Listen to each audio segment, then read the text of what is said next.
Ruth 1. During the time of the judges, there was a famine in the land of Judah. So a man from Bethlehem in Judah went to live as a resident foreigner in the region of Moab, along with his wives and his 2 sons.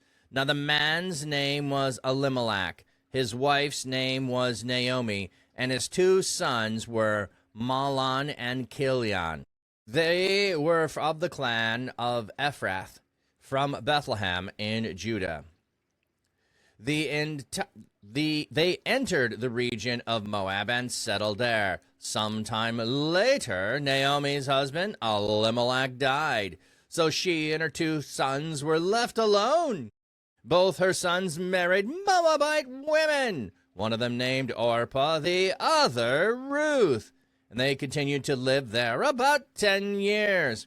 Then Naomi's sons died. Mahlon and Kilion also died. So the woman was left the woman was left all alone, bereaved of her 2 children as well as her husband. So she decided to return home from the region of Moab, accompanied by her daughter-in-laws, because while she was living in Moab, she had heard that the Lord had shown concern for his people, reversing the famine by providing abundant crops. Now, as she and her 2 daughter-in-laws began to leave the place where she had been living to return to the land of Judah, Naomi said to her 2 daughter-in-laws, "Listen to me, each of you should return to your mother's house. May the Lord show you the same kind of devotion that you have shown to your deceased husbands and to me. May the Lord enable each of you to find security in the home of a new husband." Then she kissed them goodbye, and they wept loudly. But they said to her, "No, we will return with you to your people." But Naomi replied, "Go back home, my daughters. There is no reason for you to return to Judah with me. I am no longer capable of giving birth to sons who might become your husband. Go back home, my daughters, for I am too old to get married again. Even if I thought there was a hope that I could get married tonight and conceive sons, surely you would not want to wait until they were old enough to marry. Surely you would not remain unmarried all that time. No, my daughters, you must not return with me, for my intense suffering is too much for you to bear. The Lord is afflicting me." Again they wept loudly. Then Orpah kissed her mother-in-law goodbye, but Ruth clung tightly to her. So Naomi said, "Look, your sister-in-law is returning to her people and to her God. Follow your sister-in-law back home." But Ruth replied, "Stop urging me to abandon you, and for wherever you go, I will go. Wherever you live, I will live. Your people will become my people, and your God will become my God. Wherever you die, I will die, and there I will be buried. May the Lord punish me severely if I do not keep my promise. Only death will be able to separate me from you." When Naomi realized that Ruth was determined to go with her, she stopped trying to dissuade her. So the 2 of them journeyed together until they arrived at Bethlehem. When they entered Bethlehem, the whole village was excited about their arrival. The women of the village said, "Can this be Naomi?" But she replied to them, "Don't call me Naomi, call me Mara, because the Sovereign One has treated me very harshly, and I left here full, but the Lord has caused me to return empty-handed. Why do you call me Naomi, seeing that the Lord has opposed me, and the Sovereign One has caused me to suffer?" So Naomi, accompanied by her Moabite daughter-in-law Ruth, who came back with her to the region of Moab. Now they arrived in Bethlehem at the beginning of the barley harvest. And the time of the Judges is informing us that this is taking place where we just finished the book of Judges, where everyone did what was right in their own sight. That's one of the problems we have, is there is no king, There are prophets who are raised up. There are judges. Sometimes the judge happens to be a prophet. Sometimes they're more in line with a king who are going to deliver the people from oppression. It's during that time period where things are happening, where Moab oppresses for a time, the Philistines oppress for a time, another nation oppresses for a time. So we don't know exactly when, but sometime in there. Zach Attack, you're struggling to stay awake? Well, Zach, I appreciate you being here, and if you need to get sleep, go take and do that. Munching on the rings in a very fast manner. Did you get rings? I missed that. So we're during the time, and it says there was a famine in the land of Judah. Now, if there is a famine, this is a spiritual condition.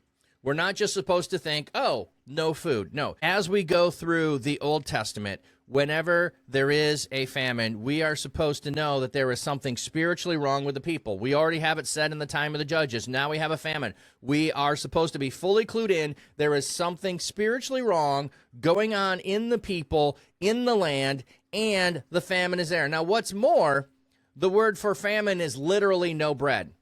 So if we were to read this and understand Hebrew, it would say there was no bread in the house of bread. Okay, there was no bread in the house of bread. So the phrase Judah is supplied in translation clarification. Yeah, I wish you would have said in Bethlehem, not in Judah, but there was a famine in the land. We don't need to know where. We're going to get Bethlehem in the next verse. So, so we have no bread in the house of bread. It is a spiritual condition. And what we're going to have is a family that rather than stay in the land in this spiritual problem, they go to another land that is filled with spiritual problems. So they go to the land of Moab. Now, Moab is one of the neighboring regions that has caused problems for Israel in the past. But apparently, it's enough of a, we need food, we need to provide for our family, I'm willing to go there. Okay, great question, Social Ant. Is there a way to understand famine in the 20th century? No fuel, no crops. How can we appreciate what these people were going through? That is a fantastic thing. Now, if we just talk about famines, there are famines that happen in different places around the world, and then there's usually supply trucks that show up with crops. So, like, during war zones, there's sometimes famines that happen. When people end up in refugee camps, there's famines that happen. When there is, no rain for a series of time, there are, now we don't tend to have that in Western countries. We're more stable economically, and we're more stable and able to counter it and buy grain from wherever we need to. But the point I was making, when there is a famine in the land, because the people are tied to the land and the promise of God there, that's why there is this connection to a famine in the land is a spiritual problem. And we see that specifically with David when King Saul did something wrong, and then there later is a famine in the land for 3 years because of the thing that Saul had done wrong. David has to correct it.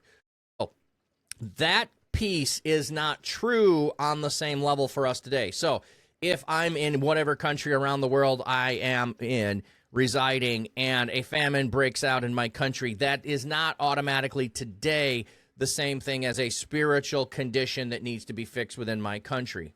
We don't have that same correlation because we don't have a promise to other places around the globe to dwell in those places. So it is for a place and a time of God's people, but it's tied to the land promises, and Christians don't have land promises. But I think anytime we face a crisis is an opportunity to evaluate ourselves on, are we right with God or not right with God? But we also have the book of Job where horrible things happen to Job, and it has nothing to do with spiritual condition. So that's why all of those things. I hope I made sense on that, Social Ant. I hope I answered your question.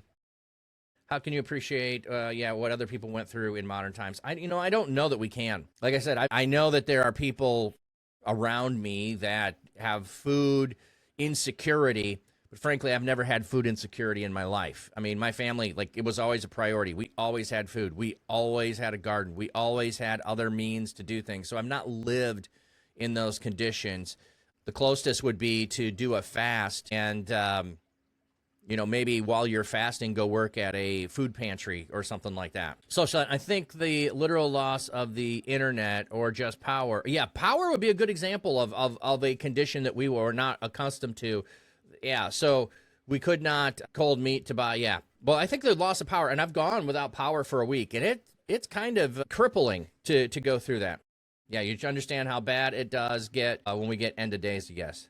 And Zach, you finally got some relief from being constipated, and your eyes are sore from the pressure of sinuses. I know the sinus pressure thing. Sorry about that, friend. One thing you can do with sinuses, if you've never done this before, is just take a little pinch of salt. You know what I mean? A little pinch of salt. Put it in your hands, put a little water there, and you can sniff that, and the salt will help absorb out of your sinuses. Or you can, get a saline solution spray. But if you don't have that, that's why I'm just saying a pinch of salt, a little dissolved water there, rub it in your hand, and then you sniff it in your nose to help dissolve what's in your sinuses. That's a helpful thing. Yeah, you've lost power for 2 days before. Yeah, like I said, I've had it for a week here where I live, and on some level, we went and we went to reside with. We stayed with family members who were not far away who had power. Yeah, you already used saline solution. Okay. And I wasn't assuming you hadn't, but I just if you didn't have any currently in a pinch, that's what I was kind of going. So yeah, and we were fortunate to only have a week. There were other people that were 2 weeks without power. So, yeah, I was definitely blessed to have family we could go and reside with, especially since I stream and my wife works on the internet. She's full remote, so we're definitely blessed in that way. All right, let's get back to, but it was a great side conversation. Nice rabbit trail. Lucis, if you can get rabbits in the chat there. So, famine in the land, in this case, as the reader, we're supposed to... Oh, no, don't worry about it, Social Land. It was all connected. No worries on that. And I can always say no to a rabbit trail. That's on me if I go down it. We have the famine in the land, spiritual condition, and we're going to Moab. Something is off with the relationship of God's people. That's what we know. So now we're going to have to move the story forward. And we have a man whose name is Elimelek. Elimelek literally means my God is king. So we have a man whose God is king who is leaving the land where his God is king. So either this is him trusting that God is with him wherever he is, or there is something else we're supposed to be seeing, that the man whose God is king is leaving the land where his God is king because there's been a problem there and things going on. So he goes to Moab, a place you would not trust, a place you would not want to go. Tomorrow, welcome in, friend. Hope you're doing well. Yeah. We get told, time and time again what the problem is, our relationship with God, our exploitation of the poor, the foreigner, the widow, and the orphan, and we keep repeating it. So, man from Bethlehem in Judah, whose name is my God is King, whose wife's name is Naomi, and Naomi means pleasant or lovely. Noami, pleasant. And whose sons are named Mahlon and Kilion. Their names mean sickly and frail. Sickly and frail. To be weak or sick and to be frail. So, spoiler alert. If you do not know this story, spoiler alert. Sickly and frail can't survive a famine, so they go to another country. And in the foreign country, sickly and frail die. I know, spoiler alert. Sickly and frail die. This is one of the reasons why I go look up names in the Bible. I know these so well because I've studied them. I love their names. They're so intricate to the story. I mean, just think about, okay, if I give you this, and you know it, you're going to understand it. The person in the red Star Trek uniform, you know what's going to happen to them. You know what's going to happen to them. If I give them no name, they just show up in the story. There's a brand new cadet in a red Starfleet shirt. You know what's going to happen to them. I don't have to say anymore. So by the name sickly and frail, I'm already getting my hand. Yes, you gave us a spoiler. I know, I told you, spoiler alerts here. So sickly and frail, BT dubs, they die. But before that happens, they settle down there. They're there for some time. We don't know how long they're there for some time. And then their two sons get married to two Moabite women, one named Orpah, and the other is Ruth. Orpah is from the noun back of the neck, to turn one's back. So, turns one's back. Why is she called turns one's back? Because she doesn't stick around. Although she tries to initially, when she is given good evidence and good reasons to abandon Pleasant and Lovely, when Pleasant and Lovely give her an excuse to go back to her mother's house. Notice it's mother's house, not father's house. Go back to her mother's house. She says, yeah, that sounds good. I'll do that. However, Ruth, which means friendship does not abandon you in the middle of your need. Turns one's neck, does abandon you, or turns one's back, turns their back on you, but friendship did not abandon you. Like, the names are so awesome here. Like, I just want to read it without saying Ruth. I want to just take it and have the names, say what the names are. In fact, I started working on a book about a year ago where I was going to tell the story from the point of view of the the granddad telling the story to his grandson who's gotten made fun of for his name. And I know I'm doing a funny voice here, but that's because I'm telling the story of the granddad telling his grandson about the Ruth, but he's not going to use the name Ruth. He's just going to call her Friendship, and I'm just going to call it Sickly and Frail, and I'm going to call it Turns One's Back, Turned Their Back, and Left and Went Away. All right. So they lived there about 10 years. I think it's 10 years in totality from beginning of going into the land, of them getting married, of them dying. I'm thinking that that's a total of that time.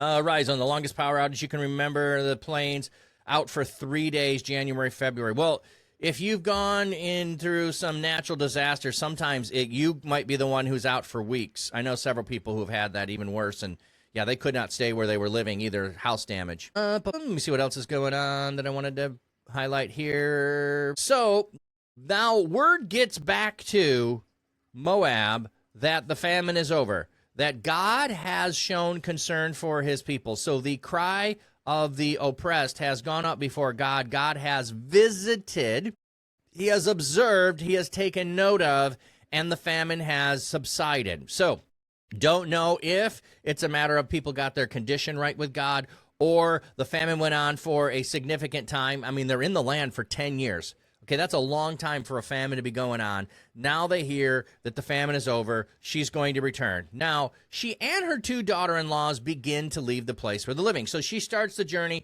As they're going on the journey, she comes to the conclusion, this is not going to work. This is going to be a bad deal for you. Hey, T. West, welcome in. This is going to be a bad situation. You need to go back to your mother-in-law's, your mom's household, not your dad's. I think that's significant in some way. Let's see if the footnote adds anything here. Each to her house, Naomi's words imply that it is more important for the two widows to go home to their mothers rather than stay with their mother-in-law. And I think part of it is, you're staying with me. I am, your mother-in-law. You're not staying with your father-in-law. So go back to your mother. There's a connection there. But there's also the relationship of what she's going to get to. If I'm the one going to give birth so that you can have a son, so that you can get married, that's not going to happen in any reasonable amount of time, which is her excuse, her explanation. However, if you go back to your mother's household, there in your mother's household, you can not only find comfort, much more comforting than I'm going to be, because I'm also in the middle of this sorrow and tragedy. I've lost my sons. You've lost your husband, but I've lost my husband, and I've lost my sons. I have nothing to offer you. Your mother's household can offer you, and you can get married. So the comfort that I would give will be replaced by your mother, which is going to be much more caring than I am. So there's a whole bunch of connections there, I think, but it's also not to your father's house. It's your mother's house. Yeah, so maybe you go find security in a new husband. They weep bitterly, and they say no, and then she says, go home. There's no reason for you to stay. She gives even further, if I got a husband tonight, and I got pregnant tomorrow, and you would still have to wait, are you really going to wait that long? Like, it's not like it's going to happen next week, okay? It's not like you can just hang out for a couple of years. I got no means to help you.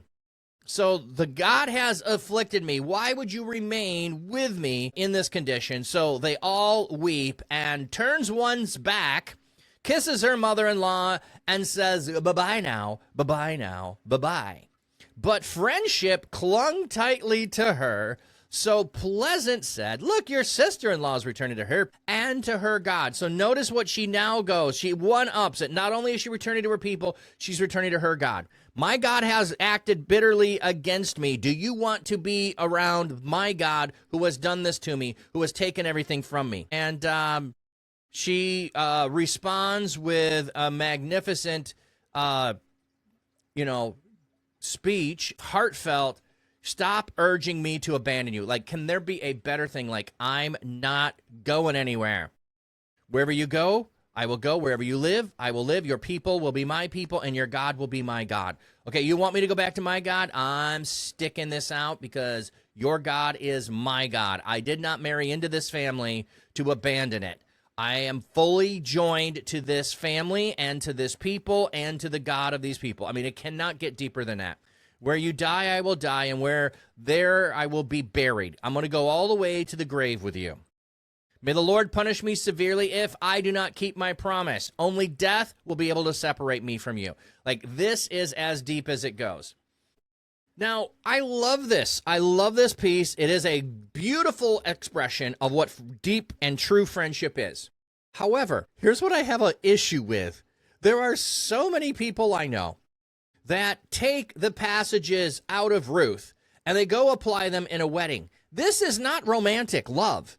This is friendship, okay? And yes, that can apply to a wedding, okay? But there are other passages that say other things just as beautiful that are romantic. This is about friendship, okay? This is about two people being joined together, and it's not about marriage. So I think we discredit the value of friendship when we use this in a wedding. My bias, I understand. If someone asks me to use it, I will use it, but it won't be my first choice. Okay, so the two of them go on their journey. They show up. All the women are excited that Naomi, that Pleasant, has returned. And she's like, don't call me that. I went away full. I've returned empty. Call me Mara, which means bitter. So do not call me pleasant, call me bitter, because that's how I'm going to act from now on. That's what I feel like. That's what's going on in my life. But notice, she makes the claim, and we still call her Naomi all the way through. We do not acknowledge, we do not accept it. You are still pleasant. We are still going to treat you that way. We still see that you are not what you claim to be. You just don't see that God has blessed you yet. And then we get a little bit of they arrive at the barley harvest time. All right, so we have they're at the barley time when they return, or when they return. So that's going to give us a clue, and it sets us up for what's happening. But, you know, you can go figure out exactly when barley harvest is, all that. All that we need to know there is that the harvest time has arrived. And if you're in the land and you know all this, it would make sense to you.